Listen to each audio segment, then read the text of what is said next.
I have just realized I really should have changed that logo to reflect Horde of the Swarm, because that is what we'll be doing today. There will be a couple of shows today. Last week you people said that it's best if we get many races into the Starcraft 2 Academy, so boom, here we go. And today we'll be discussing the changes that Horde of the Swarm brings to every single race. So we'll be having well, this will be divided in 3 parts. Obviously, there is no 4th hidden race, although some people say that they may be the rocks, because rocks recently have became a hostile unit on the map. So hey, that may be the fourth race in Legacy of the Void. However, for today we'll be talking about only 3 races, and since this is very late into beta and things are not changing so frequently as they used to, the balance, maybe it's too early to call it stable, but I think it's more or less how Heart of the Swarm will get released, and only minor adjustments will take place. We will discuss, okay, so through the beta, since Heart of the Swarm was introduced on BlizzCon, and we were sold the story of all these new units, what has really changed with them? So I have prepared some material for you guys. A great help in making this was an article done by Albert Bloggen. I don't know if that's his name. He's probably Albert, but that's his username on Blogger. So anyway, he has made a great list which includes all of the changes in Heart of the Swarm. So I will kind of use that as my cheat sheet and take you through what has happened really. So I will go into custom games and launch a unit test map. Unit test map by Millennium. And I know, guys, you'll be asking about this Nidus Destroyer or whatever that unit is called, but it's still... Oh my god! Why does it say Yak Attack? I have no idea. Whoopsie daisy. Sorry for being late today, by the way, but I had some minor technical difficulties with getting the stream up. So let's get started. As you can see, we already have the Protoss's heart beeping. So guys, by the way, which one of the races would you like me to go through first? The first one who says on a chat a name of the race will decide on the future of this show. And the first race is going to be... Terran! Yeah, we'll go with Terran. Alright, so let's go with Terran. Bum, bum, bum, bum, bum. Okie dokie. So guys, this is basically Terran. Let me get the music up. So how do we go about this? First of all, one of the important changes, let's go with barracks first, or let's do it differently. Let's go with all of the units that we know from Wings of Liberty, and I will tell you what exactly has changed since the Wings of Liberty, because these guys have been exercising a lot. They have been doing push-ups, they have been dragging on a bar, and they have let down drinking. So right now they are in a top fit shape, and they are going to kick some asses in Heart of the Swarm. So let's get started with the barracks units. We will have a Marine, which more or less stays the same neuro-injected Marine that has always been there, so no changes there. But an interesting change that you guys will find is that Reapers right now do not require a tech lab to be built.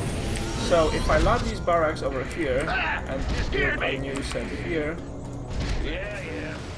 so you will notice that right now I can produce Reapers right out of barracks. And you know, this guide is more or less for everyone, because a lot of people have been wondering about the changes no matter what the level is. No, you know, not everyone has time to play Starcraft 2 Heart of the Swarm beta with every single race, so it's just good to know what has happened.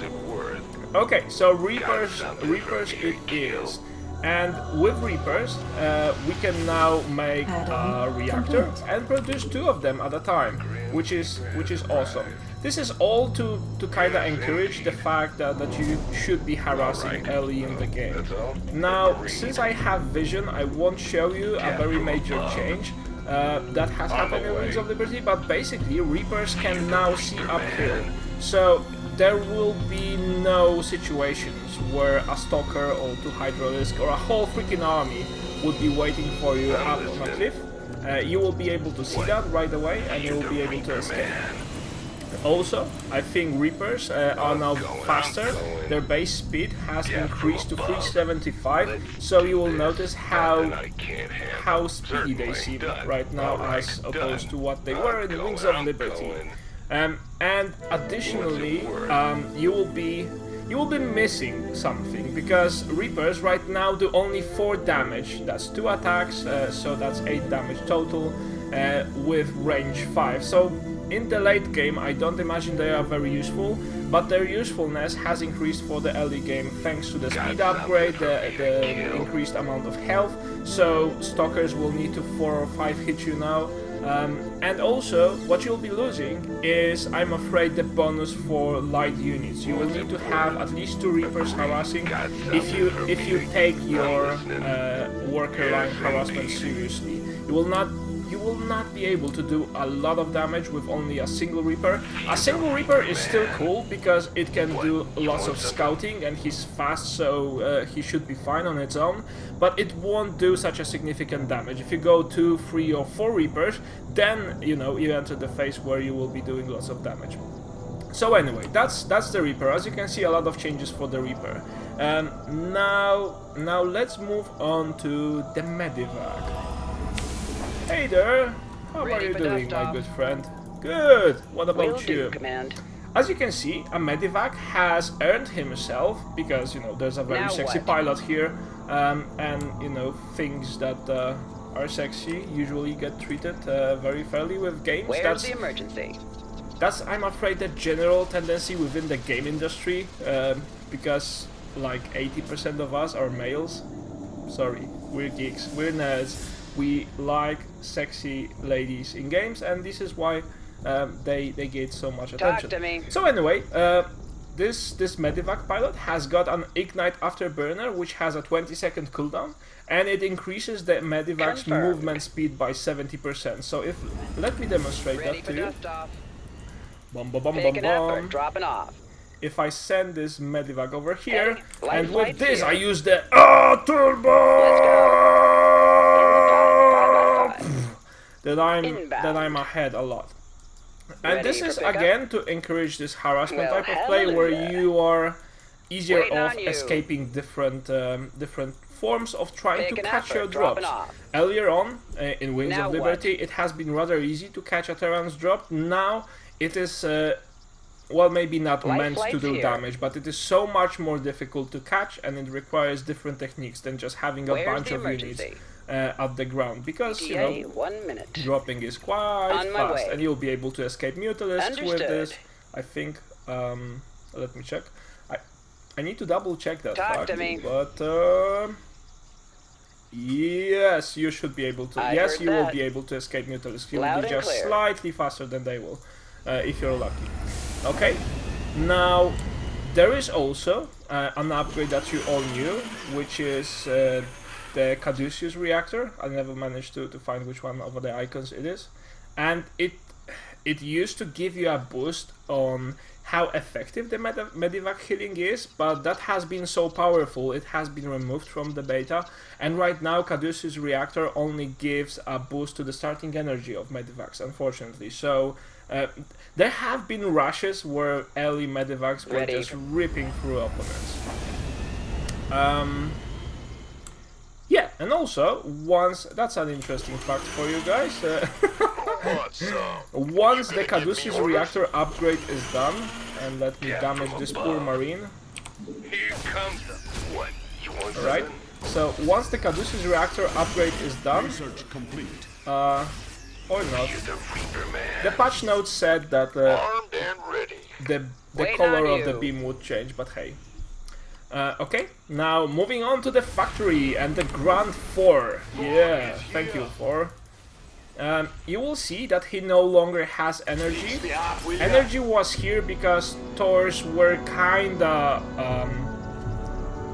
side countered by High Templars, and High Templars could use feedback on Thors. and that was one of the main reasons to keep energy on Thors, because no one really used that 250mm strike cannons. But now they don't have energy. This ability has returned to being just an ability. That, by the way, it's no longer called strike cannons. It's called high impact payload. Yeah, high impact payload. As you can see, it just locks on a single target for a lot of damage. Oh no, it doesn't. It transforms the Thor. That's interesting. Right. Alright. Yoo-hoo! Let's see how it works. Dum da dum dum dum.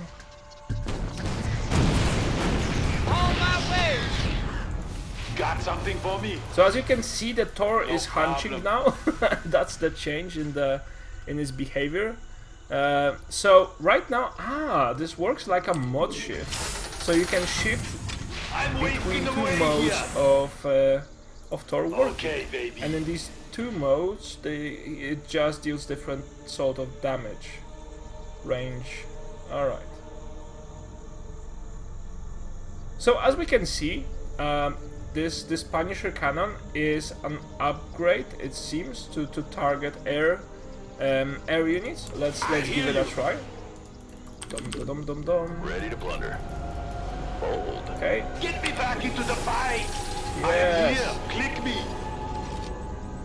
Watch this. Now. Yes. Can So it will now be doing extra damage, and as you can see, that distance also increased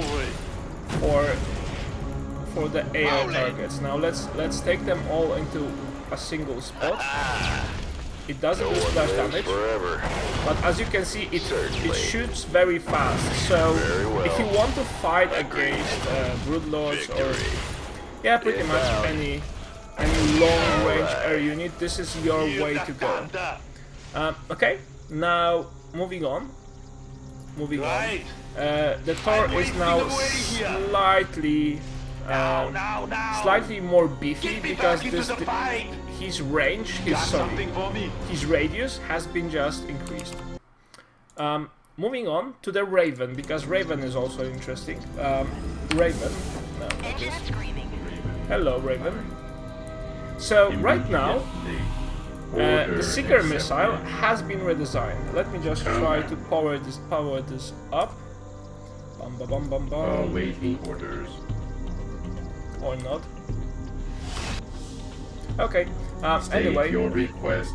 The Seeker missile that we'll have energy for in a moment has been redesigned because it now costs less energy because Blizzard wants us to be using this as much as possible, and also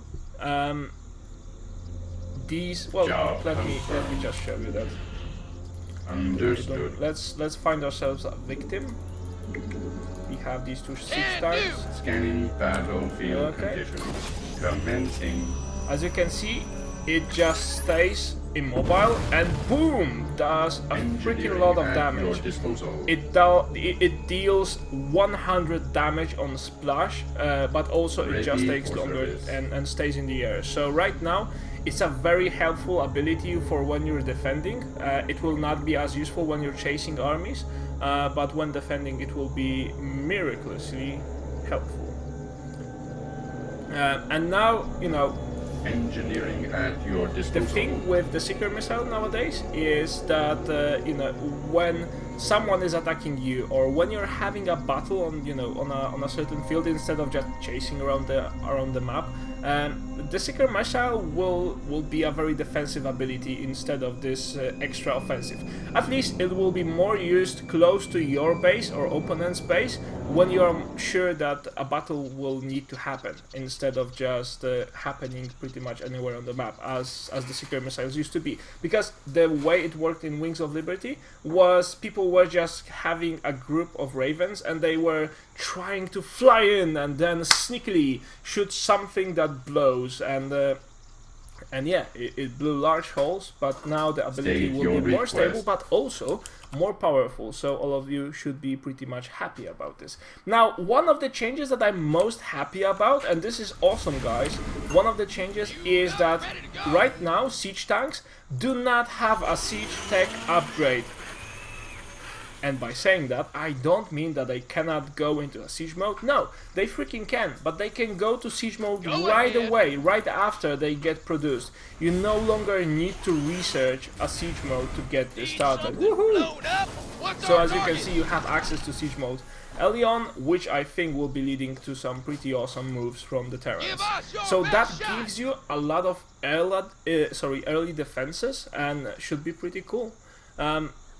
Now, another thing, moving on to the upgrades front. When you check the armory, you no longer have the ship plating as a separate research.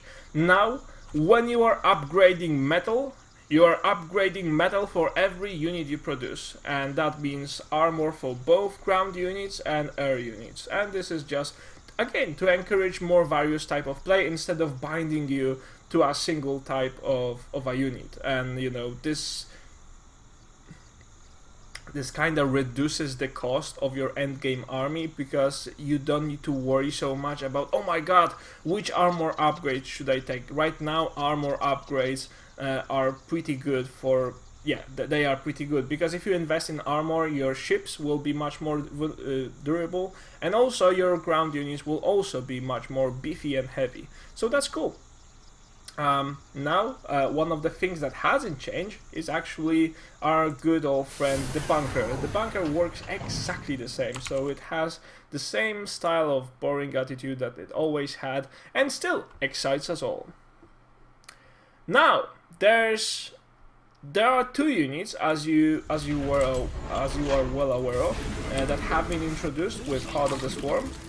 One of them is Widow Mine. And Widow Mine you can produce from a factory without no add-ons. Let me just show you that. See?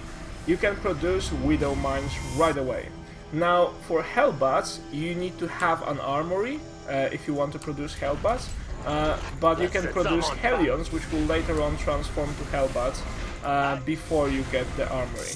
Now, Widow Mine. With Widow Mine, it has been a lot of changes since the start.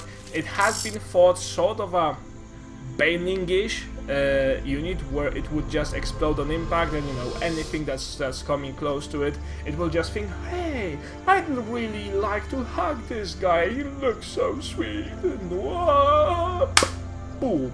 And that was the lifespan of a single Widow Mine. Now, they made it kind of different, although the look of the unit hasn't changed a bit. The Widow Mine right now is some form of a mobile turret, if I may say so. Let me show you that. Okay, now to demonstrate that it doesn't work while not burrowed, as you can see, doom. I can roll around, yeah, and this doesn't do me any bad damage. Now, if I just burrow this Widow Mine, you will see that there's a small circle around it. And this also has been redesigned a lot. I think right now the range is... it looks like 5. I think the range is 5. So right now, you know, the range is 5, and once something moves into the range, the Widow Mine will just shoot with a freakishly strong missile. Now let me show you that again. Widow Mines are like extra strong. You may think, oh, it's a crappy unit, it looks so small and vulnerable, yeah. But like many of the things that look small and vulnerable, this is actually a little devil. So the siege tank has 160 hit points. Let's see how many stay after I get hit by a Widow Mine. Boom! See, only 35 hit points left. That means the Widow Mine deals 125 damage to a unit, and also, as you can see in the description, it deals 40 splash damage to all units nearby. So if I run into it with a bunch of, let's say, Zealots, remember, Zealots, not Zealots. when a mother Protoss and a father Protoss were sitting near a bonfire and they were trying to discuss what the name for the newborn child will be. I'm pretty sure they haven't even been considering a Zealot, because all the kids would laugh at school at the Zealot. They knew that Zealot has much more dignity to it. But back to the game, and back to my actual point. Let me show you how much damage does a poor Widow mine, because it's a war. Oh, come on, you bad siege tank. Again.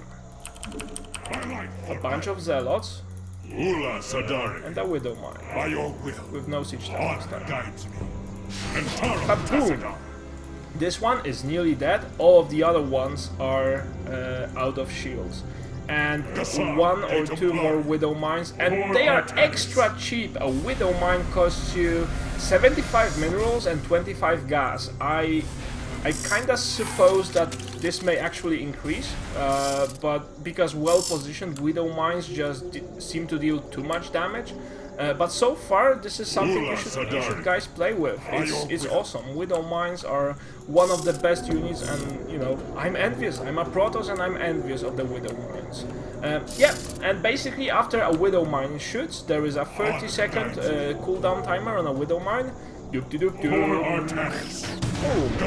As you can see, yeah, we have 40 seconds cooldown before the next shot. So these have become pretty much mobile turrets. In terms of upgrades for Widow mines, you still have an upgrade that hasn't been there before.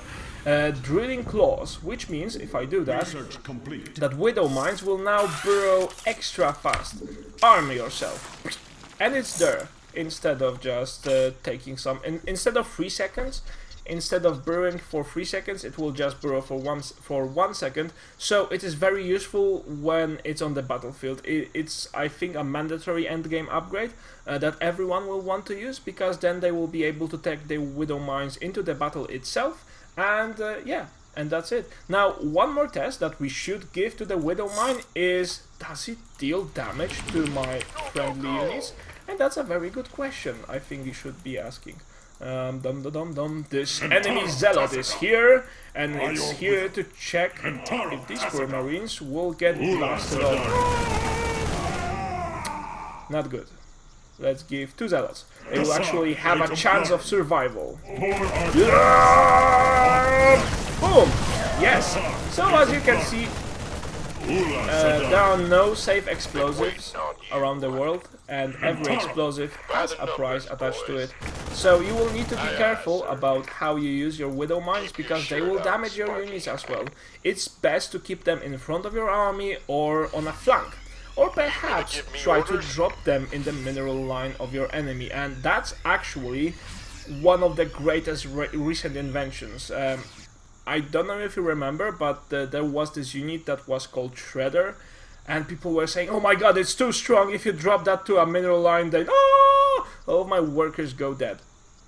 Yeah, that's kinda true, but also Widow mines are only slightly weaker right now than the Shredder. If you drop a couple of them, and I think 4 of them fit into a medivac, they will deal massive amounts of damage to your worker line. 3 or 4 of them, and you can clear an entire expansion within minutes. Within seconds. Okay, that's it, except for the last guy, the hero of the day, the Hellbat, or the Battle Helion. But you know, the Hellbat is just cooler because it reminds us of the old Starcraft 2 Brood War unit. So as you can see, Helion is as it always used to be, the same speed, the same damage versus light. You can also do this blue flame upgrade, sorry, not this, yeah, Infernal Pre-Igniter, that stayed the same. But then you can change it to a Hellbat mode, and that gives it more armor. It also gives it more health, and that's kind of interesting because from the same equipment you just get more. Talk to me. Sorry, it doesn't give it armor anymore. And it also gives it a lot more damage. However, the range is much smaller. So let me show that to you. Ready to raise some hell. This poor bloke will be our measuring Outstanding. line. I'm waiting on you. If I attack move on this, oh, this is the range that What's Hellion still? has. Light it Now up. if I Let's attack come on with fire. Hellbat, Talk to me. he actually needs Can't to wait. get very close, but Getting instead fired up here, deals boss. 18 damage and 30 versus light units, while Daylight this deals burning. only 18 and 14 versus light units. So I hear you. this What's increases the the story? Hellion's efficiency twice, both in terms of Let's health set some on and fire. damage, but then unfortunately it just makes the range so small. So this is like your frontline commando. If you'll be taking them into battles, you want to have marines alongside with them, you want to have a line of siege tanks, all of that. But you know, Hellbats will be the ones that will be taking hits from the roaches. They will be ripping through things like zealots or things like zerglings. They will be awesome. So I think that's it. That's it for the changes that have became the Terran that we know right now in Heart of the Swarm. There have been a lot of changes since the start. It's there's no reason hiding that, and it's still the beta, hear so you. This things better may be good. change drastically overnight. But I don't expect they will too much. So if you want to start practicing for the launch of Heart of the Swarm to be even more awesome than your friends, at the time of why am I repeating myself? So if you want to train, this is the right moment that you get onto the ladder in Heart of the Swarm. The balance won't be changing that much. An ability or two may switch units. We may see a slight stat change, but basically fundamentally things should stay pretty much as they are right now to the launch itself. That doesn't mean to say that they will stay the same 1 year after. They'll probably not, but for now this is where we are regarding Terran. So I hope this tutorial has been useful for you guys. If you want to ask some questions, please do ask them on the chat right now, or if you're watching this on YouTube, remember to subscribe or ask your questions in the comments below. We always read the comments because you guys are awesome and lovely and so cuddly, so we want to help you be more pro at Starcraft 2. Thank you very much for watching. I'll be taking the questions from the chat right now, and we'll be back after a short break.